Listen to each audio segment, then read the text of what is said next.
नमस्कार मित्रों। क्या आप जानते हैं कि मृत्यु के बाद क्या होता है? यह एक ऐसा प्रश्न है जिसका उत्तर विभिन्न धर्मों, आध्यात्मिक परंपराओं और वैज्ञानिक दृष्टिकोण से अलग अलग दिया जाता है। आइए इसे सनातन धर्म और वैज्ञानिक दृष्टिकोण से समझते हैं। हिंदू धर्म के अनुसार मृत्यु के बाद आत्मा शरीर को त्याग देती है, लेकिन उसका अस्तित्व समाप्त नहीं होता। आत्मा अमर होती है। यह कर्म के अनुसार पुनर्जन्म या मोक्ष प्राप्त करती है। गरुड़ पुराण और अन्य ग्रंथों के अनुसार मृत्यु के तुरंत बाद आत्मा शरीर से अलग हो जाती है। 13 दिनों तक आत्मा एक सूक्ष्म शरीर, जिसे प्रेत योनि भी कहते हैं, में रहती है।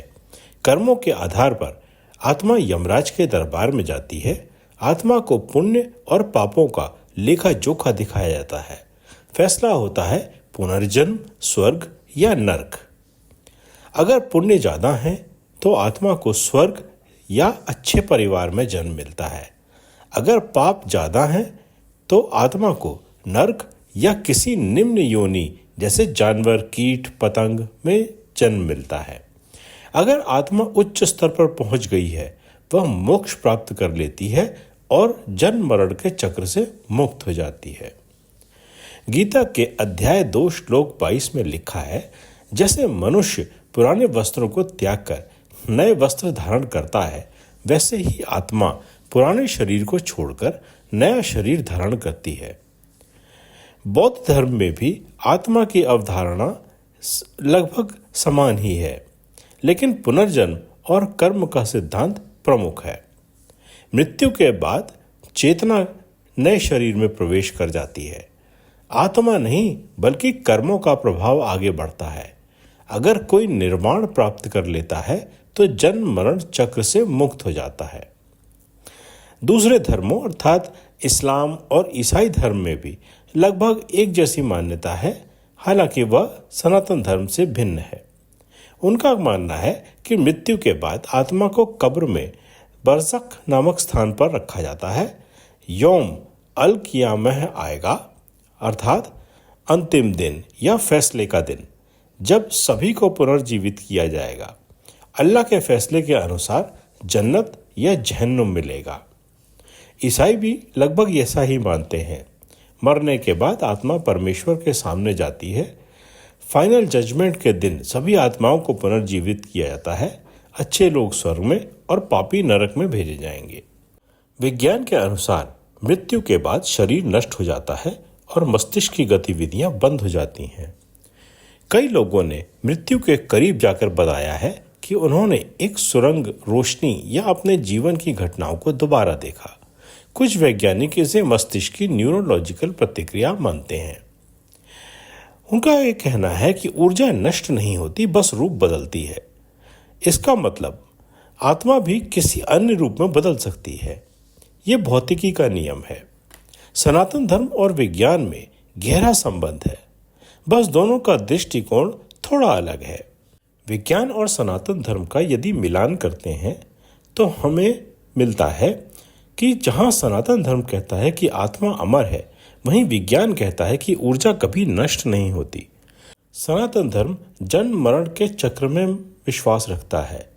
उसी दूसरी तरफ विज्ञान भी नियर डेथ एक्सपीरियंस और पास्ट लाइफ रिग्रेशन की बात करता है। तो एक तरह से वो भी जन्म मरण के चक्र और पुनर्जन्म को स्वीकार कर रहे हैं। कर्म का प्रभाव अगर हम देखें तो सनातन धर्म कहता है कि अच्छे कर्म से मोक्ष मिलता है। विज्ञान कहता है कर्म जैसे कारण परिणाम का सिद्धांत मानता है, या अर्थात कॉज एंड इफेक्ट का सिद्धांत। योग और ध्यान में सनातन धर्म कहता है कि इससे आत्मिक शांति मिलेगी। विज्ञान भी कहता है कि मानसिक और शारीरिक स्वास्थ्य में सुधार होगा। आज आधुनिक विज्ञान भी धीरे धीरे सनातन सिद्धांतों को मान रहा है। क्वांटम फिजिक्स में सुपरपोजिशन और पैरेलल यूनिवर्स की बातें अद्वैत वेदांत से मिलती जुलती हैं। मेडिटेशन और माइंडफुलनेस के फायदे विज्ञान ने भी साबित कर दिए हैं। डीएनए मेमोरी और पास्ट लाइफ एक्सपीरियंस को लेकर वैज्ञानिक शोध कर रहे हैं। अब प्रश्न यह उठता है कि यदि हम बार बार पैदा होते हैं और मर रहे हैं, अर्थात जीवन मरण के चक्र में फंसे हुए हैं, तो हमें अपने पिछले जन्मों की बातें याद क्यों नहीं रहती हैं? भगवत गीता, उपनिषद और पुराणों के अनुसार आत्मा अजर अमर है और यह जन्म मरण के चक्र से गुजरती है, लेकिन हर जन्म में हमें पिछले जन्म की यादें नहीं रहती। भगवान ने इस संसार को एक लीला के रूप में रचा है। यदि हमें पिछला जन्म याद रहे तो हम नए जीवन में आगे नहीं बढ़ पाएंगे। हर जन्म में हमें नए अनुभव लेने होते हैं।